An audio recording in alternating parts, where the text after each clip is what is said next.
भोर भई भज प्रभु नाम होगा तेरा कल्याण। भज रे भज रे।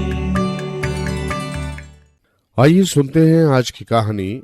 आज की कहानी है देख समझ कर करो मित्रता। उज्जैनी नगर के निकट वन में एक पुराना वृक्ष था।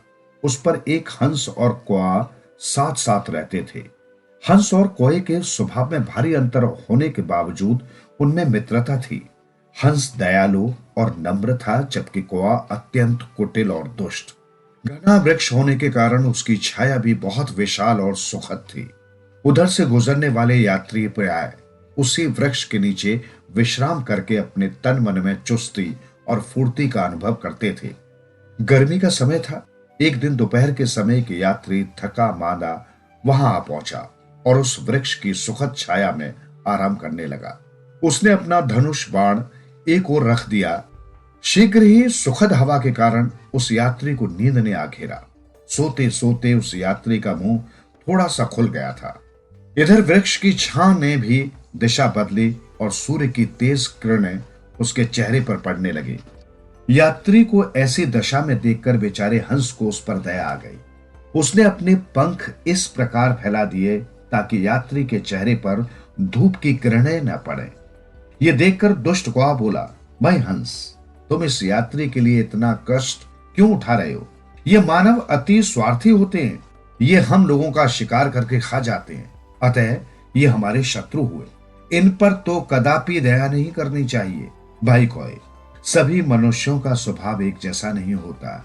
जिस प्रकार पांचों उंगलियां बराबर नहीं होती, उसी प्रकार सभी मनुष्य भी दुष्ट, पापी और क्रूर नहीं होते। अतः हमें सद्गुणों की ओर ध्यान देकर अवगुणों को नकार देना चाहिए, हंस ने कहा।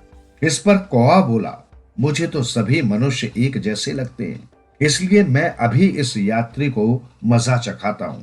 ये कहकर कौए ने उस यात्री के मुंह पर बीट कर दी और वो वहां से उड़ गया। कौए के इस दुष्कर्म से यात्री की आंख खुल गई। उसने सिर ऊपर उठाकर देखा तो हंस को पेड़ पर पंख फैलाए हुए पाया।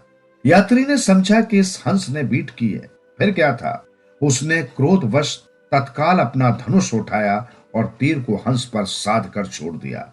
अगले ही पल हंस की चीख निकली और वो झटपटाता हुआ पृथ्वी पर आ गिरा। उसकी जीवन लीला समाप्त हो गई। इसलिए कहा गया है कि दुष्ट प्राणियों का संग नहीं करना चाहिए। जीवन सुधरेगा, प्राणी होगा तेरा उद्धार। मन के द्वार खुलेंगे, होगा जन जन का कल्याण। भज रे भज रे।